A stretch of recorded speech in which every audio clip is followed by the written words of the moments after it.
Welcome friends. রাজ্যের কিছু শ্রেণীর শিক্ষক শিক্ষিকাদের জন্য অত্যন্ত ভালো খবর রয়েছে। ব্যাপক বেতন বৃদ্ধি করলো রাজ্য সরকার। কাদের এই বেতন বৃদ্ধি হলো, কতটা হলো জানতে ভিডিওটি দেখুন, শেয়ার করুন, চ্যানেল নতুন হলে সাবস্ক্রাইব করুন। দেখুন এখানে কি বলা হচ্ছে। চুক্তির প্রশিক্ষকদের বেতন বৃদ্ধি।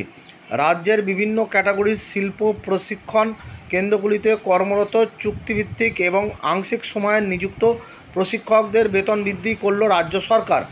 পশ্চিমবঙ্গ রাজ্য কারিগরি ও বৃত্তিমূলক শিক্ষা এবং দক্ষতা উন্নয়ন পর্ষদের অধীনে রয়েছে এই প্রশিক্ষণ কেন্দ্রগুলি।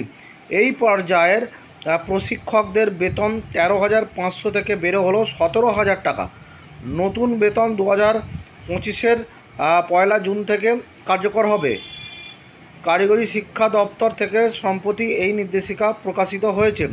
রাজ্য সরকারের এই পদক্ষেপে মুখ্যমন্ত্রী মমতা ব্যানার্জিকে ধন্যবাদ জানিয়েছেন কারিগরি শিক্ষক প্রশিক্ষক ও কর্মচারী সমিতির প্রধান উপদেষ্টা মনোজ চক্রবর্তী।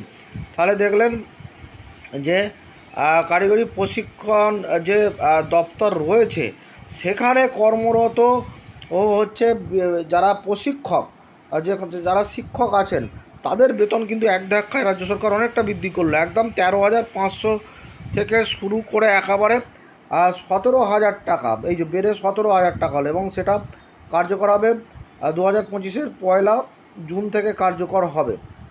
মানে আগের মাসের তারা এরিয়ার পাবেন। এটা কারিগরি শিক্ষা দপ্তর থেকে এই সম্পত্তি এই নির্দেশিকা প্রকাশিত হয়েছে। অনেক শিক্ষক আছেন যাদের এটা উপকার হবে, অনেক টাকা তাদের বেতন বৃদ্ধি হলো। ধন্যবাদ।